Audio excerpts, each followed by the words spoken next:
The royal court of Zelver 9 was in disarray. Cerulean banners, embroidered with golden threads and the sigil of the crown, a burning star enclosed in a claw, fluttered above trembling officials and medics. Every healer, psychic nutritionist, and gastroalchemist had failed. The king's daughter, High Princess Valmira of the Cinderlan line, had not eaten in 21 solar days. And she was dying. I want options, not excuses. King Haldrak roared, his voice echoing through the crystalline halls of the palace. If my daughter fades, you all fade with her. The court cowered. There was no cure. Her digestive rejection wasn't due to poison, disease, or malice. It was choice. She refused all sustenance. The reason? No one knew. Until a strange suggestion came from the back of the hall. A human, someone whispered. Perhaps a Terran chef. The king turned, nostrils flaring. Explain. Quiet court advisor stepped forward. Their species has a unique relationship with food. Emotional, instinctual. They mix science and memory. Pleasure and pain. If anything could reach the princess, perhaps it's that. It was grasping at stardust, but the king was desperate. Find me the best Terran chef in the quadrant. Bring them here, alive. Arrival. I was peeling carrots on the edge of a Martian diner when they came for me. A military dropship, royal livery emblazoned across its wings, landed right on the food truck. I barely had time to scream before 6 guards in shimmering armor grabbed me. Next thing I knew, I was light years away from home, standing in a kitchen made of black glass and floating orbs, being told my cooking was the last hope for an alien princess I'd never met. My name's Ben Harlan. I was a line cook from New Houston. I didn't sign up for this. But when an alien king says, cook or die, you don't argue. You roll up your sleeves. She refuses everything, said High Medic Thales, a lanky, lavender-skinned alien with eyes like moons. Liquids, solids, even energy gels. If she doesn't eat soon, she dies, I finished. Yes. All right, I said, rubbing my hands. Let me see her. The princess. Princess Valmira was curled in a nest of silken clouds, surrounded by hovering fans that whispered soft music. Her skin was iridescent, shimmering like oil on water. But her cheeks were hollow, her lips pale. She looked fragile. Too fragile for a royal heir. I'm the human cook, I said. She didn't respond. Mind if I ask why you're not eating? Her eyes flickered open, eyes like fractured galaxies, and locked on mine. They feed me lies, she said softly. Processed tradition. Chemical compliance. No soul. No truth. That hit me harder than I expected. You want food that means something, I said. She didn't reply, but I saw a faint flicker of interest. All right, Your Highness. Let me try. First attempt. I started small. A chicken broth like my mom made when I was sick. No alien spices, no molecular gastronomy.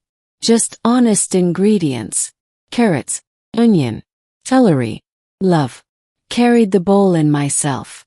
This is what we call comfort food, I explained. It's for healing. Inside and out. She sniffed it. Her nose wrinkled. She didn't touch it. Strike one. Next I tried grilled cheese. Classic American. The cheese was made from local Zelverian protein, but I got it to melt. Bread toasted golden brown. I even paired it with a tomato bisque adjusted for her biochemistry. She leaned closer, then turned away. Strike two. The king was losing patience. One more day, human. Or you join the pile of failures. No pressure. The breakthrough. That night I didn't sleep. I sat outside the palace kitchen, staring at alien stars and thinking of home. And then I remembered. My abuela's empanadas. She used to say, "Food is memory, mijo. Food is love." Maybe that's what Valmira needed. Not nutrients. Connection. I returned to the kitchen with a mission. I made a dough with local grains. Not exact but close. Filled it with something like beef, soft, seasoned, seared. I didn't try to make it perfect. I made it real. I folded the dough, sealed it by hand, fried it until golden. Then I added the secret. I thought about my grandmother, about laughter and warmth, about loss, about how food, in the end, is just another way to say, "I care." I brought the empanadas to her. "This," I said, "is from my home, from someone I loved.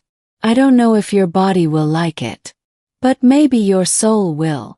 Waited. She looked at the golden pastry. Her fingers trembled as she lifted it.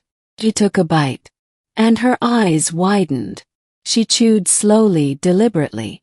Then she closed her eyes, and for the first time smiled. Revival.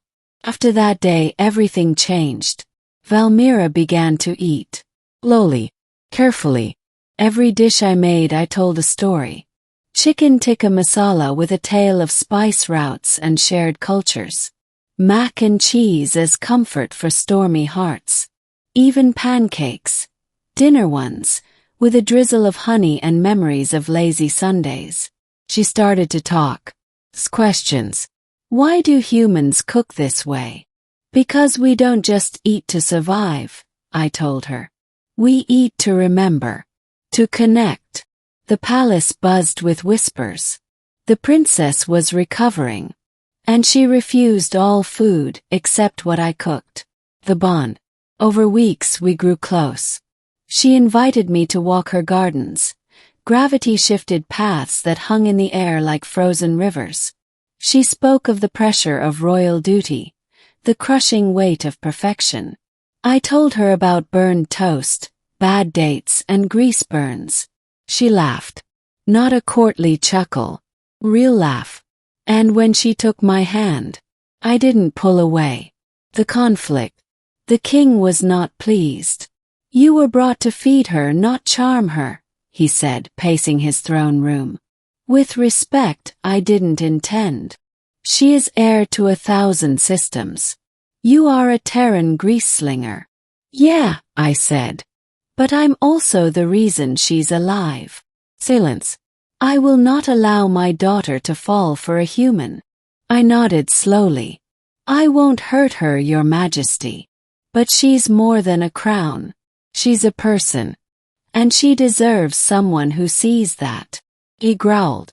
You are dismissed. Permanently. Departure.